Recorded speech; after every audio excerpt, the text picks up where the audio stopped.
The emergent movement didn't stay underground. It's no longer a grassroots movement that's sort of on the fringes of Christian culture. It's actually come out from the margins, it's grown online, and it's come out stronger than ever, but it has a new name, and the new name is progressive Christianity. Hey everyone, I'm Alisa Childers for 𝗧𝗔𝗫-𝗗𝗘𝗏𝗧. Progressive Christianity is a movement that is rethinking, redefining, and often rejecting core historic doctrines of the faith. It's growing in popularity, particularly in the Evangelical Church. The theology of progressive Christianity can be traced back to the theological liberalism that arose out of Germany in the late 1800s and early 1900s. But the movement as a whole became influential in the Evangelical Church in the early 2000s under the name the Emergent Church, or Emergence Christianity. The Emergent Village was founded in 1999 by Christian leaders like Tony Jones, Diana Butler Bass, Brian McLaren, and 𝗦𝗢𝗗𝗏𝗏𝗡𝗘. Around that time, some Christian leaders were coming together to discuss the idea that the church might have been too influenced by modernism, the idea that truth can be found through common sense, logic, reason, and science. The emergent movement tried to adapt Christianity to the postmodernism that had now become dominant in culture. So, in a nutshell, postmodernism rejects the idea that absolute truth can be known. There was an emphasis on social justice and activism, reaching those who are marginalized and those who are forgotten by the hierarchical structures of the modern church. The emergent church mixed certain elements from many different denominational traditions, and they started to embrace an ancient type of mysticism and focused on spirituality over religion. Interfaith dialogues became a regular practice among people who met together to share stories and to learn from people who came from other belief systems. Because of this, some lines were blurred. And this caused certain Christian apologists and theologians to express concern about how ambiguous some of the beliefs were surrounding the movement. So in 2006, Emergent Village leader Tony Jones published an article that was written by a theologian named 𝗬𝗏𝗏𝗏. This article explained why their movement had no official statement of faith. Here's what the article said.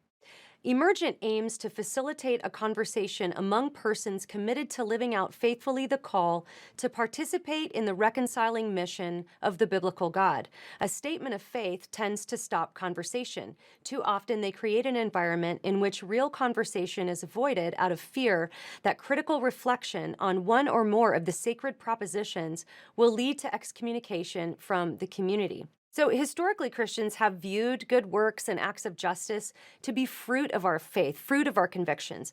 Believing the right things about God is going to produce the right actions.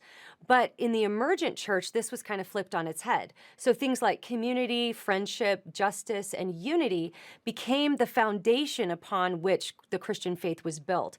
So in other words, what someone does became more important than what they believed. So it came to the point where they weren't just re-examining the methods of the church. Some of the influential emergent thinkers began to re-examine the actual belief and doctrines of historic Christianity.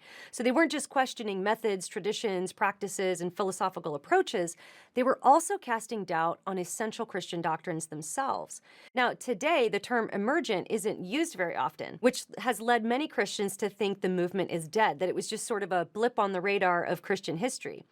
But in a blog post in 2012, one of the early founders of the emergent movement, Brian McLaren, wrote this: "I think the movement is stronger than ever.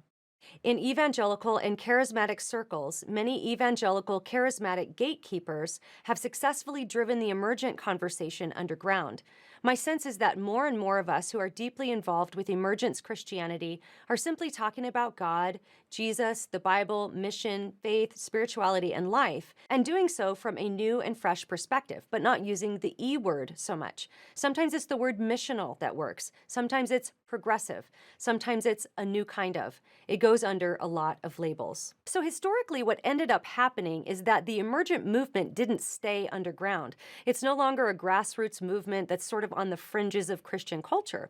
It's actually come out from the margins, it's grown online, and it's come out stronger than ever, but it has a new name, and the new name is progressive Christianity. So progressive Christianity, as it's expressed today, Theologically is more like theological liberalism, which will reject certain core historic doctrines of the faith or even downplay or be skeptical of miracles. But on the postmodern side, this is why we see it expressed in a I'm more spiritual but not religious type of postmodern idea. This is why we see identity politics and so much activism for LGBTQ and critical social justice. So when we look at the history, we see that progressive Christianity is really not anything new. It's just reinventing itself to be attractive to a new generation. If you want to learn more about me and my ministry, you can go to YouTube, Instagram, or Facebook at Alisa Childers, or you can check out crossexamine.org.